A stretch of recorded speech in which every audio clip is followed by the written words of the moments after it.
আপনাকে যদি বলি ঘরে বসেই যে কোনো ব্যাংক অ্যাকাউন্টের সাথে আধার লিঙ্ক করতে, আপনি কি পারবেন? অবশ্যই আপনি পারবেন।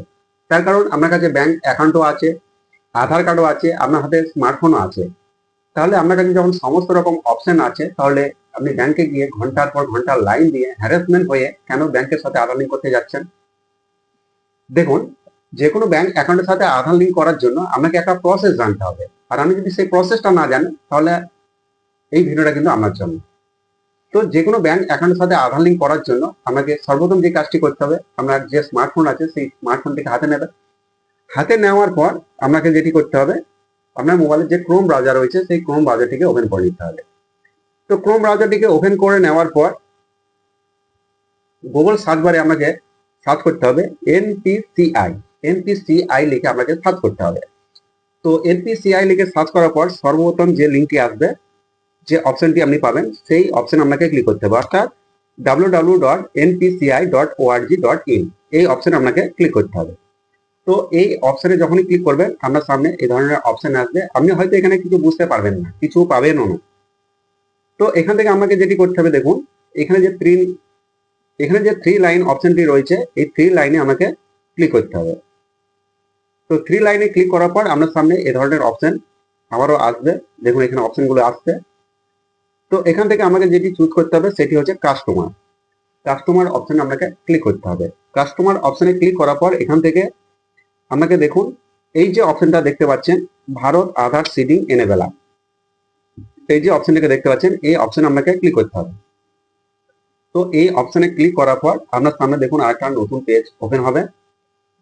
তো দেখুন এবার মেন পেজটা ওপেন হয়েছে। এখানে বিভিন্ন অপশনও আছে, এখানে বিভিন্ন অপশন আছে, Aadhaar seeding, deseeding, account details, Aadhaar map status, Aadhaar mapping history, request status check, help.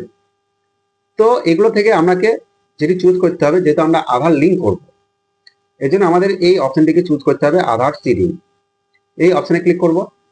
এই অপশনে ক্লিক করার পর দেখুন এখানে সেই অপশনটা খুলে গেছে। এখানে আমাকে আপনার যে আধার নাম্বার সেটা এন্ট্রি করতে হবে। তারপর আপনি আধার সিড করতে চাইছেন না ডিসিডিং করতে চাইছে, অর্থাৎ কোনো ব্যাংকে যদি আধার লিঙ্ক করতে চান তাহলে আমাকে অবশ্যই সিড করতে হবে।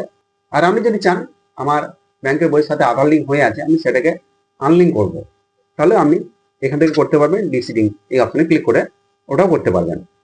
এবার আপনাকে যেটি করতে হবে, দেখুন সিলেক্ট ইওর ব্যাংক। এখান থেকে আমাকে আপনার যে ব্যাংক সেই ব্যাংকটাকে সিলেক্ট করতে হবে। ড্রপডাউন থেকে আমাকে সিলেক্ট করে নিতে হবে।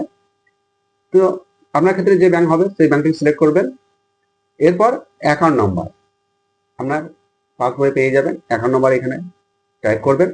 তারপর আমাকে আবার কনফার্ম অ্যাকাউন্ট নাম্বার টাইপ করতে হবে। এরপর আপনাকে এই জায়গাতে একটা কনফার্ম দিতে হবে, একটা টিক মার্ক দিতে হবে।